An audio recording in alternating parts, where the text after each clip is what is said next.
Next ఏమి click through rate చూడండి. The CTR reflects the percentage of user to that see your result in SERP and click on it. So it's good indication of your initial SEO entry point. దీనికి అర్థం ఏమిరా అంటే ఇప్పుడు Google search ఇంజిన్లో ఇది SERP search engine result page. ఇక్కడ ఒక వెబ్సైట్లో సెర్చ్ చేసిన తర్వాత ఇక్కడ ఇలా వస్తుంది.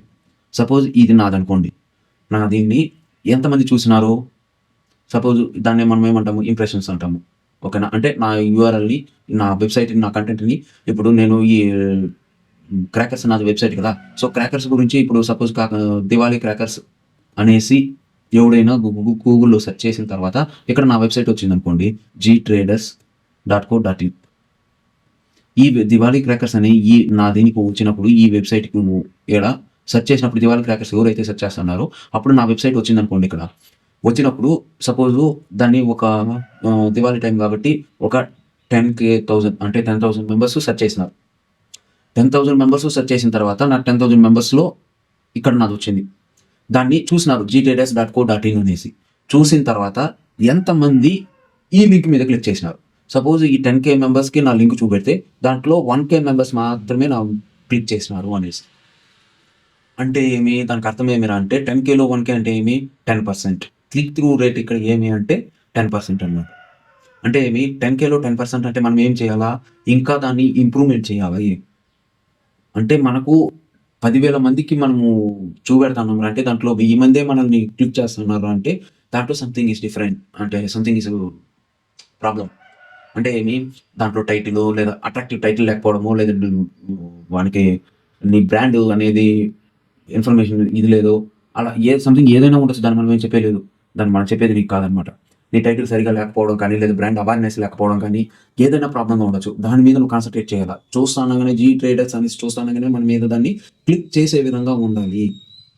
దాన్ని అంటే ఇక్కడ వచ్చేటువంటి దీన్ని పట్టిందనేసి మళ్ళీ మనం దాన్ని చేసుకోవాలి అంటాం. అర్థమైందా? Next, if your title seems to answer the core question, users are more likely to skip higher ranked sites and push your CTR higher. అంటే ఏమి, సపోజ్ ఇక్కడ నువ్వు ఏదైనా గూగుల్లో ఇక్కడ what is the price of Diwali crackers gift box ఇది అనుకోండి. ఎవరైనా ఒక క్వశ్చన్ని రేస్ చేస్తున్నారు అనుకోండి, ఆ క్వశ్చన్నే నేను ఒక ఆన్సర్గా చేసినాను అంటే ఏమి, దీనికి అర్థం if your title seems to answer the core question, users are more likely to skip higher ranking sites and push your CTR higher. అంటే ఏమి, నాకంటే ముందు వేరే వాళ్ళు పెద్ద పెద్ద వెబ్సైట్లు ఉంటే కూడా కానీ మన దీనికి వస్తారు అనేసి. ఇప్పుడు మ్యాక్సిమం దివాళీ క్రాకర్స్లో అందరికీ తెలుసు ఈ particular Diwali cracker gift box అనేది మాత్రమే ఎవరైనా క్లిక్ చేస్తున్నారు అంటే దాని గురించి ఎక్కువ సెర్చ్ చేస్తున్నారు అనుకోండి. అదే దీని మీద ఇప్పుడు ఎవరైనా ప్రైస్ గురించి సెర్చ్ చేస్తాండి, ఇప్పుడు ఒక 500 మెంబర్స్ అనుకోండి, 500 మెంబర్స్ ఈ ప్రైస్ ఆఫ్ గిఫ్ట్ బాక్స్ అనేసి క్రాకర్ గిఫ్ట్ బాక్స్ అనేసి సెర్చ్ చేస్తున్నారు అనుకోండి. నేను దాని మీదనే నేను అంటే దానికే సంబంధించినటువంటి కంటెంట్ నేను రాసింటే ఈ 500 మెంబర్స్లో ఏమవుతుందో అంటే నీకు 400 మెంబర్స్ వస్తారు. ఎందుకంటే నువ్వు డైరెక్ట్గా దాన్ని హిట్ చేస్తాను. దీనికి మీనింగ్ ఏమిరా అంటే ఏమి, దీనికి అర్థం ఏమిరా అంటే నువ్వు టైటిల్ ఏదైతే పెడతాన్నావో ఆ టైటిల్ని బట్టి కూడా నీ ర్యాంకింగ్ అనేది క్లిక్ త్రూ రేట్ అనేది ఏమవుతుంది అంటే హై అవుతుంది అనేసి దానికి అర్థం అనమాట. In search console the CTR is to organic search results rather than in analytic which uses paid results in the CTR. మనము సెర్చ్ కన్సోల్ పోయినప్పుడు దాన్ని చూద్దాము ఎలా అనేది. సెర్చ్ కన్సోల్లో మనకు తెలుస్తుంది అనమాట ఎంతమంది మనకు త్రూ రేట్ అనేసి దాంట్లో తెలుస్తుంది అనమాట. ఎంతమంది క్లిక్ చేస్తున్నారు, ఎంతమంది క్లిక్ చేయట్లేదు అనేసి.